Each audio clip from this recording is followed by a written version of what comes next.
ત્રીજા મુદ્દાની વાત કરીએ તો દક્ષિણ ગુજરાતમાં સરકારી કામોમાં થતા ભ્રષ્ટાચારનો વધુ એક જીવતો જાગતો પુરાવો સામે આવ્યો હતો। અરેડ તડકેશ્વર ગામે પાણી પુરવઠા યોજના અંતર્ગત નિર્માણ પામેલી વિશાળ ટાંકી લોકાર્પણ પૂર્વે જ ધરાશાયી થઈ। ટાંકીની કામગીરીની મજબૂતી તપાસવા 9 લાખ લીટર પાણી ભરાયું, પણ ભ્રષ્ટાચારના પાયા પર ઊભી થયેલી આ ટાંકી પાણીનો ભાર ઝીલી શકી નહોતી। જોતજોતામાં ટાંકી પત્તાના મહેલની જેમ ધરાશાયી થઈ ગઈ હતી, જેથી કહી શકાય કે સરકારી નાણું પાણીમાં ગયું। આ ઘટનાને રાજ્ય સરકારે ગંભીરતાથી લીધી હતી અને એસઆઈટીની રચના પણ થઈ હતી। હવે તપાસમાં સામે આવ્યું છે કે ટાંકી બનાવવા માટે જે કોન્ક્રીટ વાપરવામાં આવ્યું હતું તે નીચી ગુણવત્તાનું હતું। કોન્ક્રીટમાં રેતી અને પાણીનું પ્રમાણ પણ વધુ હતું। પરીક્ષણમાં દરેક સેમ્પલમાં જરૂરી સ્ટ્રેન્થ કરતાં ઓછી મજબૂતાઈ જણાઈ। હવે ભ્રષ્ટાચારમાં અન્ય કોઈ પણ વિભાગ કે જવાબદાર અધિકારી કર્મચારીનું નામ ખુલશે તો તેમની સામે પણ કડક કાર્યવાહી કરવામાં આવશે તેવું પણ જાણવા મળ્યું છે।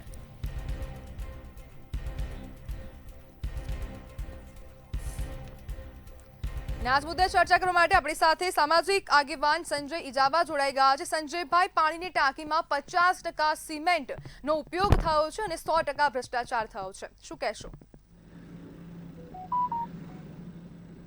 जी संजय भाई आवाज आवे छे?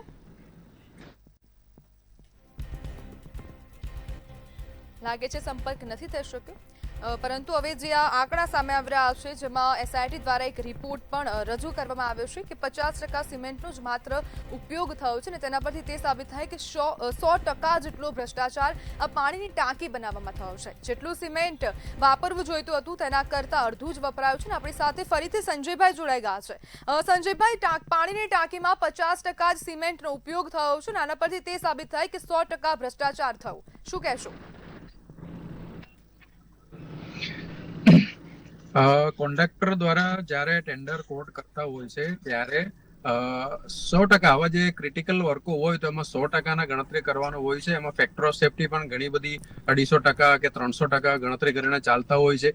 એમાં જ્યારે કટોતી કરવાની વાત આવે, એમાં સ્ટીલ હોય કે સિમેન્ટ હોય, એમાં કટોતી કરવાની વાત આવે ત્યારે કશે ને કશે ટર્નઓવર વધારવા માટે, કામ મેળવવા માટેનું આ એક કોડ જે લાગી રહ્યા છે એના માટેનું આ અત્યારે આ પ્રમાણેના દુર્ઘટનાઓ બને છે। કારણ કે જ્યારે 50% જેટલા સિમેન્ટ જેની અંદર વાપરવું હોય અને સ્ટીલનું કન્ઝમ્પશન પણ ઓછું હોય, આવા સંજોગોમાં જ્યારે આ કોન્ટ્રાક્ટર દ્વારા કામ જે લેવામાં આવે છે એ કામ લેવા માટે, મેળવવા માટે અથવા એ કામ પૂર્ણ કરતા પહેલે એને ઘણી બધી જગ્યાઓ પર 2 નંબરના વહીવટો કરવા માટેનું પણ આની અંદર જોગવાઈ હોય છે। કારણ કે ખરેખર જો તમે ટેન્ડર જ્યારે કોટ કરીને ભરતા હોય ત્યારે 100% કામ કરવા માટેનું ટેન્ડર ભરવાનું હોય છે, પણ એની જગ્યા ઉપર કશે ને કશે ઓછા રેટો ભરીને કામ હાસિલ કરવા, મેળવી લેવા માટેનો જે હોડ છે એમાં આ શાસક પક્ષના જે નેતાઓ હોય છે, જે લોકલ એમએલએ હોય છે, એમપી હોય છે, એ લોકોને પૈસા આપીને જ આ કામ કરતા હોય, એટલા માટે એને ચોરી વધારે પડતું કરવું પડે છે।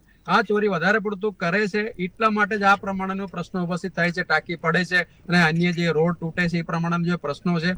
જ્યારે ભ્રષ્ટાચારનું લેવલ બહુ હાઈમાં વધી જતું હોય ત્યારે આ પ્રકારનો પ્રશ્નો આવે છે। આ જો નિકાલ કરવું હોય, આ પ્રમાણેના પ્રશ્નને જો નિવારણ લાવવું હોય તો સોને આ ભલે ભ્રષ્ટાચાર કરવા માટેનું, કોન્ટ્રાક્ટર ઉપર દબાણ કરીને પૈસા લેવા માટેનું અથવા કોન્ટ્રાક્ટર સામેથી કામ મેળવવા માટેનો જે પૈસા આપીને જે કામ મેળવવાનું સિસ્ટમ છે એ સિસ્ટમને નાબૂદ કરવા માટેનો કાયદો લાવવો જોઈએ અને ત્યારે આ પ્રમાણેનું કામો બંધ થશે જે આ ભ્રષ્ટાચારનું।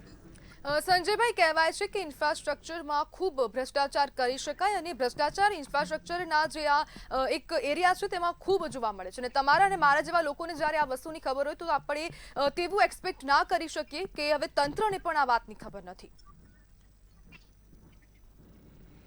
હા, ચોક્કસપણે, કારણ કે જ્યારે આ પ્રમાણેનું કામો એક વિસ્તારમાં થતા હોય ત્યારે આરટીઆઈ ના માધ્યમથી હોય કે અન્ય રીતે લોકો એના માટેનો માહિતી પણ માંગતા હોય, પણ અત્યારે એક ડીપીડીપી એક્ટ દ્વારા અત્યારે એ પ્રમાણેનું કોઈ પણ નામ જાહેર કરવું એ પણ અત્યારે પેલું ડેટા પ્રોટેક્શન એક્ટ ની અંદર તો બેન કરવામાં આવેલું છે। તો આ પ્રમાણે કોઈ નામ પણ જાહેર નહીં થાય, કોન્ટ્રાક્ટરનું રેટ પણ જાહેર નહીં થાય, એને વર્ક ઓર્ડર ના જાહેર કરી શકે, એવું બધું અત્યારે લાવ્યા છે। એટલે આ ભ્રષ્ટાચાર કરવા માટેનું કાયદો, ભ્રષ્ટાચારને સપોર્ટ આપતો કાયદો બનાવી રહ્યા છે સરકાર હાલમાં, અને એ ખરેખર આ નિંદનીય છે અને આ ભ્રષ્ટાચાર બનાવવા માટે અથવા વધારવા માટે જે આ કાયદો જે બની રહ્યા છે એ અટકવું જોઈએ। ભ્રષ્ટાચાર બંધ થવા માટેનો જે કાયદાઓ બને ત્યાં સુધી આવા પ્રશ્ન ચાલુ જ રહેવાનો છે।